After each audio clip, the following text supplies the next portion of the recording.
രാജ്യം അപ്രഖ്യാപിത അടിയന്തരാവസ്ഥയിലെന്ന CPIM general secretary MA baby 1000 ഫണമുള്ള വിഷസർപ്പം പോലെയാണ് RSS എന്നും ജനാധിപത്യം കാത്തുസൂക്ഷിക്കാൻ നിരന്തരം സമരസജ്ജരായിരിക്കണമെന്നും MA ബേബി പറഞ്ഞു. AKG പഠന ഗവേഷണ കേന്ദ്രം സംഘടിപ്പിച്ച സെമിനാറിൽ സംസാരിക്കുകയായിരുന്നു MA ബേബി. അടിയന്തരാവസ്ഥ അർത്ഥഫാസിസത്തിന്റെ 50ാം വർഷമെന്ന സെമിനാറിലാണ് രാജ്യം നേരിടുന്ന വെല്ലുവിളികൾ ചർച്ചയായത്. പ്രഖ്യാപിക്കപ്പെട്ട അടിയന്തരാവസ്ഥയിൽ നിന്നും അപ്രഖ്യാപിതമായ അടിയന്തരാവസ്ഥയുടെ കാലത്തെ ഒരു വലിയ അപകടകരമായ ഭീഷണമായ ഒരു വ്യത്യസ്തത, അപ്രഖ്യാപിതമായ അടിയന്തരാവസ്ഥ നടപ്പാക്കുന്നതിന് ഭരണകൂട സംവിധാനം മുഴുവൻ ഉപയോഗിക്കപ്പെടുന്നുണ്ട് അടിയന്തരാവസ്ഥ കാലത്തെ പോലെ. പക്ഷെ ഇന്നത്തെ ഒരു വ്യത്യാസം, ഒരു അർത്ഥഫാസിസ്റ്റ് സൈനിക ദിളം ഈ അപ്രഖ്യാപിത അടിയന്തരാവസ്ഥ നടപ്പാക്കാൻ ശ്രമിക്കുന്നവരുടെ കൈവശമുണ്ട്. അതാണ് RSS.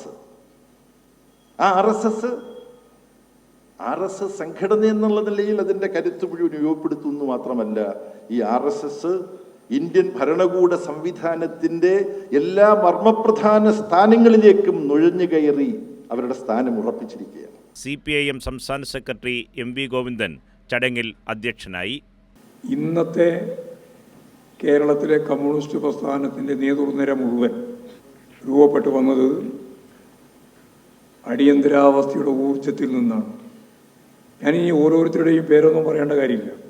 അടിയന്തരാവസ്ഥയെ അഭിമുഖീകരിച്ച് എന്തിനേയും കൂസാതെ മുന്നോട്ടേക്ക് പോകാനുള്ളൊരു ഊർജ്ജമുണ്ടല്ലോ, ഒരു കരുത്ത്.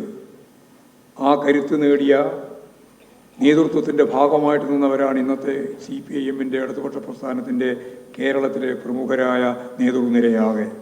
AKG പഠന ഗവേഷണ കേന്ദ്രം സംഘടിപ്പിച്ച സെമിനാറിൽ എഴുത്തുകാരനും ചിന്തകനുമായ പ്രബീർ പുർക്കായസ്ത മുഖ്യപ്രഭാഷണം നടത്തി.